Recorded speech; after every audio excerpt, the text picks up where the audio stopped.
So hello guys, welcome back to my channel. दोस्तों, आप सोच रहे होगे मैंने वीडियो क्यों नहीं डाला अपने एनालिसिस का। मैं एक्चुअली ग्लोबल मार्केट्स का वेट कर रहा था, थोड़ा बहुत एक बार ओपन हो जाए, थोड़ा पता चल जाए कहाँ ओपन हो रहा है, क्योंकि काफी लोगों ने कल की क्लोजिंग के बेस पर ही एनालिसिस करके दिखा दिया है आपको कि बड़ा गैप अप होने वाला है, ये होने वाला है, वो होने वाला है।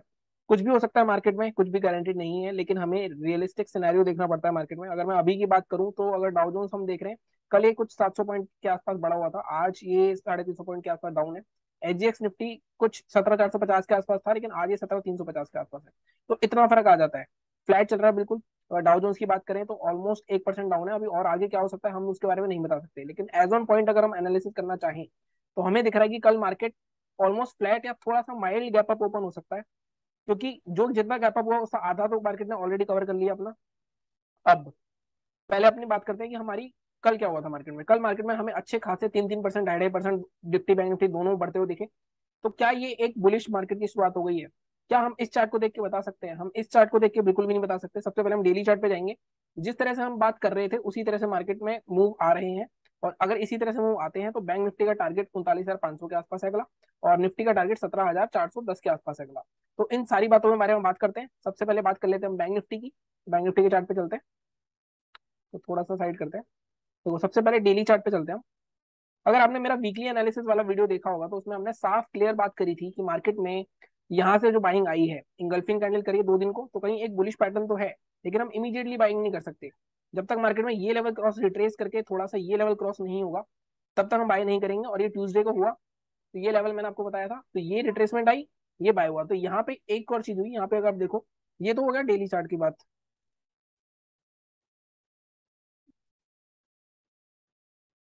ये तो हो गई डेली चार्ट की बात की। डेली चार्ट पे यहाँ पे जो हमें दिख रहा है क्या हुआ कि पहले एक इनसाइड कैंडल का पैटर्न बना, एक इंगल्फिंग पैटर्न बना, उसका मार्केट ने ये जो रेंज थी 2 दिन की, मार्केट इसके ऊपर निकल गया।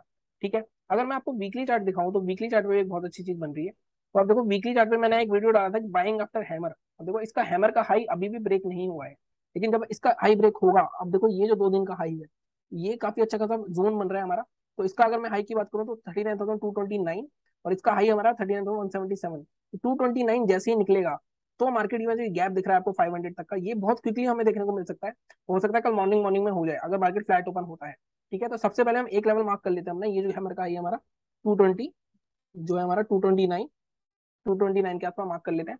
तो एक हमें ये हो गया कि हाँ मार्केट यहाँ से, अब एक चीज और देखते हैं हम। यहाँ पे मार्केट ऊपर जा रहा था, ये रेसिस्टेंस था, इसको क्रॉस किया, इसके बाद मार्केट यहाँ आया, इस स्विंग पे फिर से डिटेस्ट करा। देखो यहाँ पे काफी अच्छा सपोर्ट जोन बना दिया मार्केट ने।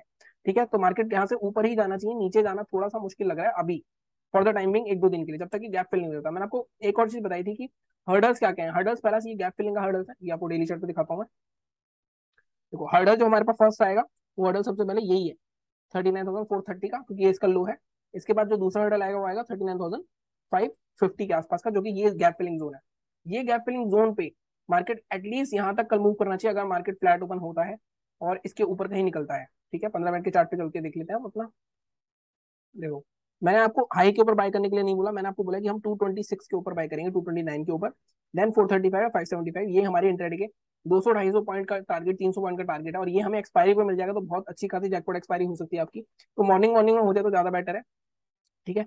लेकिन मार्केट अभी अगर गैप अप दिखाता है, अब गैप अप ही मान लो इस जोन के आसपास होता है 500 के आसपास, अगर 500 के आसपास गैप अप ओपन होता है, तो जब तक मार्केट 550 या 570 क्रॉस करके वहां पे एटलीस्ट 5-10-15 मिनट सस्टेन नहीं करेगा, तो जो भी रेंज बनाएगा 575 570 के आसपास, उसका हाई जो साइड भी ब्रेक होगी, उस साइड आपको 200 पॉइंट का ट्रेड मिलने वाला है, तो उस साइड हम ट्रेड करेंगे। गैप अप पे हम छेड़ेंगे नहीं मार्केट को। अगर मार्केट पे गैप अप 500 के आसपास होता है और हमें बेरिश पैटर्न मिल जाता है स्टार्टिंग में ही, बेरिश पैटर्न मैंने आपको बताया, मैं बार बार नहीं बताता मैं उस चीज को, कहीं क्या तो आपको शूटिंग स्टार मिल जाए, लाइक इस तरह की कोई शूटिंग स्टार की कैंडल मिल जाए, कोई भी बेरिश पैटर्न मिल जाए, उसके लो के नीचे हम शॉर्ट करके जा सकते हैं। क्योंकि मार्केट कहाँ से आ रहा है, देखो 37,970 से यहाँ पे अगर 39,500, ऑलमोस्ट 1,600 पॉइंट के आसपास अगर मार्केट गैप ओपन होता है, तो लोग अपना प्रॉफिट बुक करना सोचेंगे, क्योंकि एक्सपायरी है।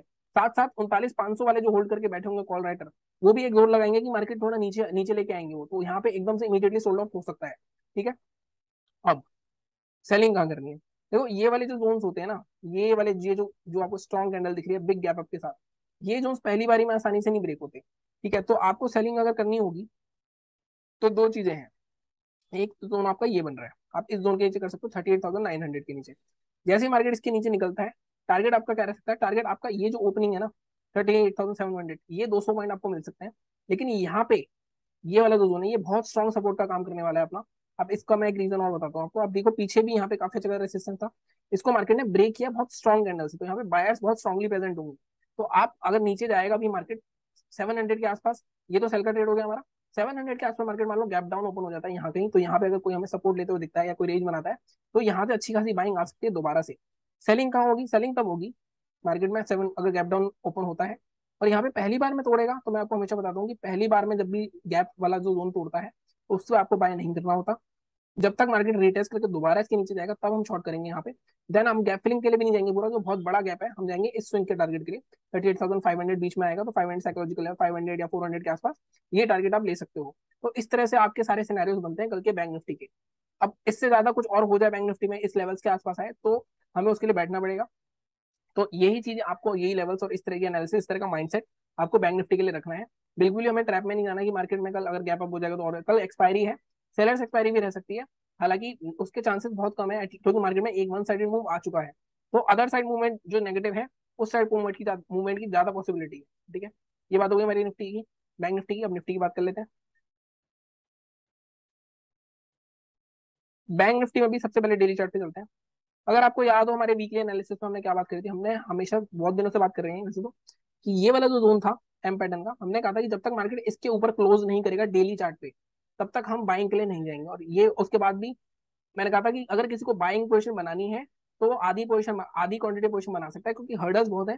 पहला हर्डल 314 है, दूसरा हर्डल 434 है, तो यही 430 का मैक्सिमम टारगेट दिख रहा है मुझे। मार्केट अगर 350 पे ओपन होता भी है तो ये जो 430 का लेवल है यहाँ तक जाना चाहिए मैक्सिमम, उसके बाद मार्केट वहां से फिर से गिर सकता है। तो अब कल इसके लिए कैसे प्लान करें, क्योंकि हमें ये भी दिख रहा है कि मार्केट जो 4 दिन की रेंज बना रहा था इसके ऊपर क्लोज कर गया है। क्लोज करना इंपॉर्टेंट नहीं है, सस्टेनेबिलिटी इंपॉर्टेंट है। हो सकता है मार्केट को गैप डाउन होकर इसके अंदर दोबारा आ जाए, अगर मार्केट इसके अंदर दोबारा आएगा तो फिर से इसी कंसोलिडेशन जोन में घूमता रहेगा। लेकिन अगर मार्केट कल इसके हाई को ब्रेक करता है, इसका हाई मार्क करते हैं सबसे पहले 17,287, 292 मार्क कर लेते हैं। इसके ऑलमोस्ट देखो, इसका लो देखोगे आप 291, इसका इधर 287, तो ऑलमोस्ट गैप फिलिंग हो चुकी है यहाँ पे, तो रेसिस्टेंस है। लेकिन अगर इसके ऊपर भी जाता है तो नेक्स्ट हर्डल मैंने आपको बताया था ये वाला जोन आएगा जो आएगा 401, 17,400। तो यहाँ तक का टारगेट हमें मिल सकता है निफ्टी में अगर बाइंग साइड जाएंगे। सेलिंग साइड क्या हो सकता है? सेलिंग साइड ये हो सकता है ये वाला जो जोन देख रहे हो आप, सेलिंग साइड, ये एक जोन रिटेस्ट करने आ सकता है मार्केट, ये जो 17,180 का जोन है, 17,150 का जोन है। देन मार्केट फिर यहाँ से, क्योंकि मार्केट ब्रेकआउट दिया है, ये रेंज का ब्रेकआउट दिया, ये रिटेस्ट करके फिर से यहाँ ऊपर जा सकता है। तो दोनों केस में हम कैसे पोजीशन बनाएंगे? अब ये हमने लेवल्स मार्क कर लिए, 15 मिनट के चार्ट पे चलते हैं, देखते हैं कैसे सिंक हो रहे हैं। देखो यहाँ पे निफ्टी में, इसको मैं थोड़ा सा ट्रेंड लाइन हटा देता हूँ, अब इसके बारे में बात करते हैं। बाइंग तो क्लियर है, 17,292 के ऊपर बाय कर सकते हैं। टारगेट हमारा 17,400 तक मिल सकता है हमें, तो मार्क कर देता हूँ मैं, ये ऑलरेडी मार्क्ड है।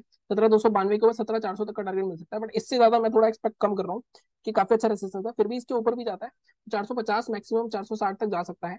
अगर मार्केट गैप अप ही होता है 17,400 का तो हमें इमीडिएटली सेल ऑफ देखने को मिल सकता है। तो यहाँ पे वेट करेंगे, अगर रेंज बनती है, कोई 5 मिनट की नेगेटिव कैंडल बनती है तो उसके हिसाब से हम सेल कर सकते हैं। यहाँ सेलिंग, अगर मार्केट फ्लैट ओपन होता है तब क्या करना है? अब सेलिंग के लिए इसको मैं हटा देता हूँ एक बार।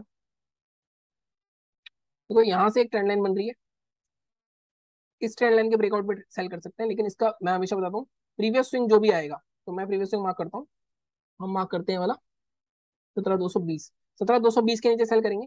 फर्स्ट टारगेट 17,190, मतलब 190 या 180 के आसपास जोन। 180 ब्रेक हो जाता है तो अगेन इसमें भी सेम एज बैंक निफ्टी, यहाँ तक का टारगेट मिल सकता है हमें 130 तक का। यहाँ पे फिर से बायर्स आएंगे क्योंकि बहुत स्ट्रॉन्ग गैप अप है और यहाँ पे हमेशा बायर्स प्रेजेंट होते हैं, स्ट्रॉन्ग कैंडल है। यहाँ से नीचे निकलेगी, रिटेस्ट करके फिर नीचे जाएगा, तब हम जाएंगे, लेकिन पूरे गैप के लिए नहीं, हम आधे गैप के लिए जाएंगे। एटलीस्ट स्विंग तक 17,030 तक के टारगेट के लिए जा सकते हैं। ये लोग क्या करते हैं, इनको इतने पॉइंट मिल रहे होते हैं, उनको लगता है पूरा गैप फिल हो जाएगा तो यहाँ से रिवर्स हो जाता है और वो प्रॉफिट भी जाता है उनका। तो प्रॉफिट बुक करते रहना है समय समय पे। ठीक है, मार्केट अगर गैप डाउन होता है अगेन, जैसे बैंक निफ्टी में यहाँ पे कहीं गैप डाउन होता है इसी जोन के आसपास, तो यहाँ पे हम बुलिश पैटर्न देखेंगे। अगर मार्केट इसको तोड़ देता है, रिटेस्ट करके फिर नीचे जाता है, तो हम सेलिंग करेंगे यहाँ पे। और यहाँ पे एटलीस्ट यहाँ तक के टारगेट के लिए जाएंगे पहले, अगर यहाँ पे भी अगर आधा प्रॉफिट बुक करेंगे, इसके भी नीचे जाता है तो गैप फिलिंग तक जा सकता है या इस स्विंग तक जा सकता है। तो इस तरह से आपको अपने सिनेरियोज बना के चलने हैं कल मार्केट में। फिर की एक्सपायरी हो सकती है, थोड़ी छुट्टी के बाद की एक्सपायरी है, तो हो सकता है वन साइडेड भी हो जाए। ऊपर की साइड वन साइडेड मुझे चांसेस कम लग रहे हैं, लेकिन नीचे की साइड थोड़ा ज्यादा लग रहा है। तो जैसा भी है बाकी कल पता चल जाएगा हमें। बाकी चैनल को इसी तरह सपोर्ट करते रहो, सब्सक्राइब करो, शेयर करो। Thank you so much.